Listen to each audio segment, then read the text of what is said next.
80 deh. Iya, Masya Allah. Semuanya bagus gitu, tapi ada yang terbagus. Wih.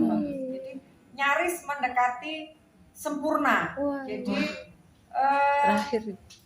provokasinya gitu ya, provokasinya nyaris sempurna, selalu mengembalikan permasalahan anak kepada anak. Dan selalu guru itu terbiasa memberikan pertanyaan-pertanyaan terbuka. Ya, itu tadi saya lihat, saya nggak sebutkan ya. Silakan dinilai sendiri karena kita sama-sama mengamati. Dan saya yakin banyak juga tahu siapa gitu ya, siapa teman kita yang sudah mulai terbiasa dan sudah mulai lihai untuk mengimplementasikan keilmuan yang Anda ampu selama beberapa hari ini, ya. Nah, itu yang pertama. Yang kedua, banyak beberapa teman yang banyak sekali kehilangan momen di pembukaan atau di pijakan awal, ya. Jadi kesepakatan main itu banyak yang tidak dibahas, banyak yang tidak terbahas, gitu ya. Kemudian pertanyaan-pertanyaan terbuka sebagai sebuah prolog, jadi anak itu nggak langsung ujuk-ujuk gitu ya, kan harus ada pertanyaan pemanasan lah gitu ya, pemanasan dulu itu harus dimulai. Bagaimana perasaannya anak-anak hari ini? Bukan hanya bagaimana kabarmu sayang, alhamdulillah, tidak harus begitu gitu loh. Tidak harus begitu. Anda boleh menanyakan kepada anak-anak, bagaimana perasaannya anak-anak pagi hari ini? Boleh seperti itu, ya. Kemudian berdua nggak ada masalah ya. Dari pijakan awal atau dari pembukaan masuk ke inti itu banyak yang terputus. Dia melompat. Banyak yang terputus. Tiba-tiba dibawa ke sana gitu loh. Harusnya kan ada jembatan mengapa Anda membawa dari pijakan awal ke masuk inti itu harus ada dukungannya, ada scaffoldingnya, ada jembatannya. Nggak mau ujuk-ujuk cerut masuk ke anak-anak, Bu Guru punya permainan, kan nggak begitu. Prolognya saat kalau saya melihatnya yang paling penting justru ada di pijakan awal gitu ya. Itu penting banget gitu. Penting banget di situ. Bu Guru harus matang betul di situ. Makanya kenapa di kelas kemarin yang saya berikan contoh penggunaan peta konsep. Peta konsep ya, gitu ya. Jadi rekam jejak pembelajaran itu diketahui oleh guru siapapun dan kapanpun, nggak hilang. Ya, penggunaan peta konsep itu sangat-sangat penting agar Bu Guru tahu kemarin Bu Guru ngendikan opo, anak meresponnya seperti apa, dan itu nggak akan hilang. Gitu ya. Kemudian ada tadi yang sampai mungkin karena persiapannya juga terburu-buru ya, sampai nggak berdoa itu ada. Kemudian kesepakatan main nggak dibahas sama sekali ada. Yang banyak itu gini, Bu Guru tidak menyebutkan nanti kita akan bermain apa, itu nggak menyebutkan. Tiba-tiba Bu Guru langsung, anak-anak kita mari bermain bersama, Bu Guru punya sesuatu yang kita main gitu. Tapi permainan apa, anak-anak nggak tahu. Harusnya begini, saat di pijakan awal, Bu Guru itu udah ngomong banyak nih ya, udah provokasi banyak. Salah satu item yang dibahas adalah menyebutkan kepada anak-anak bahwa kegiatan hari ini adalah misalnya menempel, melukis gitu ya, mewarna, kemudian menyusun atau apa. Tentang anak nanti mewarna apa, menempel apa, menyusun apa, ya persone anak gitu loh ya. Karena apa yang dilakukan anak itu ada di benaknya anak. Guru hanya memfasilitasi. Nah, ini loh, ada yang terputus dari pijakan awal atau dari pembukaan ke masuk ke dalam inti kebijakan saat bermain. Ada yang putus beberapa. Okay? Kemudian gitu. Banyak yang nggak banyak. Ada yang kita beres-beres dulu ya, kita cuci tangan dulu ya, nggak usah begitu. Bu Guru harus memberikan pertanyaan itu kepada anak-anak. Jadi begini, anak-anak, teman-teman, apa yang harus kita lakukan agar tangan kita bersih kembali setelah bermain? Gitu dong sayang. Ya, bukan Bu Guru bilang ayo kita cuci tangan, jangan. Kunci kalimat saya, setiap permasalahan yang dihadapi anak, Apakah permasalahan berebut? Apakah permasalahan kesulitan bermain? Apakah permasalahan tidak menemukan barang yang dicari? Apakah permasalahan tentang tangannya kotor dan sebagainya? Semuanya kembalikan ke anak. Bu guru nggak usah ngasih tahu. Apa yang harus kita lakukan? Apa yang sebaiknya kita lakukan agar tangan kita bersih kembali setelah bermain? Anak-anak kan macam-macam sikapnya. Ada yang ke kamar, ada yang cuci tangan, ada yang tangannya mau dilap, ada yang nyari hand sanitizer. Ya sudah, biarin saja. Itu pemahaman anak gitu. Jangan dipaksa harus cuci tangan, enggak juga. Sekarang setiap kelas ada HS gitu loh ya, atau hand sanitizer, dan itu juga sudah menggantikan di situasi kayak begini. Ya, oke. Kemudian masih ada guru yang suka begini. Anak-anak tidak boleh berebut loh ya, mainnya bergantian. Nggak usah begitu. Anak-anak, ayo, agar mainannya bisa digunakan, bisa dipakai bersama-sama, dan anak-anak bisa bermain juga bersama temannya. Apa ya yang harus kita lakukan agar bermainnya asik, kemudian permainannya, media mainnya bisa digunakan bersama-sama. Inisiatif ide bergantian, ide tidak berebut itu harus dari anak. Bukan bu guru yang ngomong jangan berebut loh, harus bergantian loh. No. Kata itu muncul dari ide anak, karena anak memahami. Agar aku bisa main punyanya anak itu, punya temanku itu, aku harus sabar menunggu, aku harus bergantian, aku harus pinjam dulu, minta izin dulu, dan sebagainya, dan sebagainya. Itu muncul dari anak, bukan bu guru ngasih tahu. Hati-hati ya.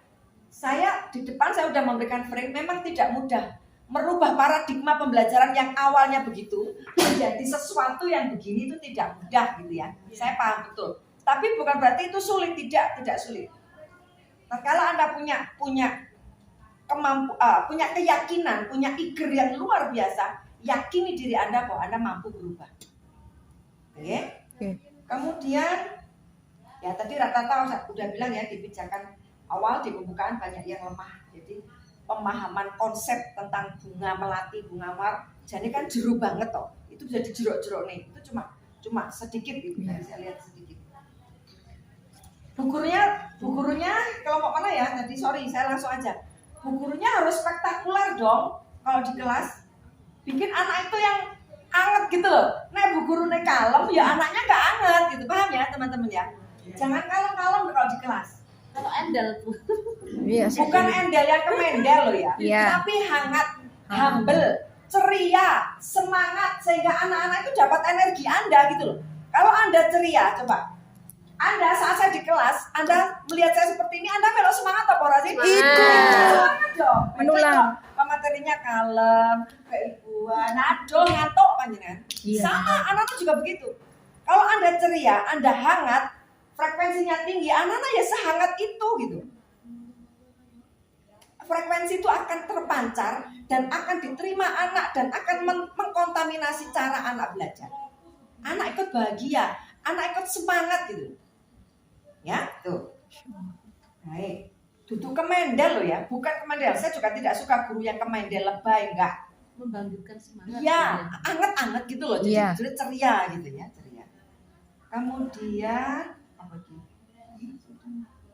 nah, kalau habis berkegiatan, bu guru jangan mengatakan tadi anak-anak sudah menggambar bunga, sudah ini, no, nggak begitu.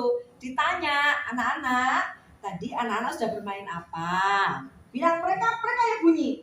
Jadi udah ada beberapa yang mengatakan itu, melakukan itu. Tadi aku bikin ini bu guru tadi, oke. Apakah hari ini semua anaknya bu guru hebat ya? Boleh dong gitu. Hebat dong bu guru. Oh iya. Apa buktinya kalau kalian hebat? Apa sih buktinya kalau kalian hebat hari ini? Kan aku bisa bikin apa tadi? Bisa bikin burung. Aku bisa bikin bunga mawar. Biar anak itu tahu, oh, aku tuh hebat saat aku tuh bisa membuat bunga mawar. Saat aku tuh bisa membuat kupu-kupu. Itu mereka diprogres oleh gurunya. Gitu ya, teman-teman ya? Iya. Jangan begini, kamu sudah hebat karena sudah bikin bunga mawar. Tidak harus begitu. Kalau begitu hanya berhenti di bunga mawar. Beda ya? Iya. Perhatikan dua ini berbeda. Saat Anda memprogres pendek, saat anak selesai melakukan membuat bunga mawar, Anda boleh memprogres begini.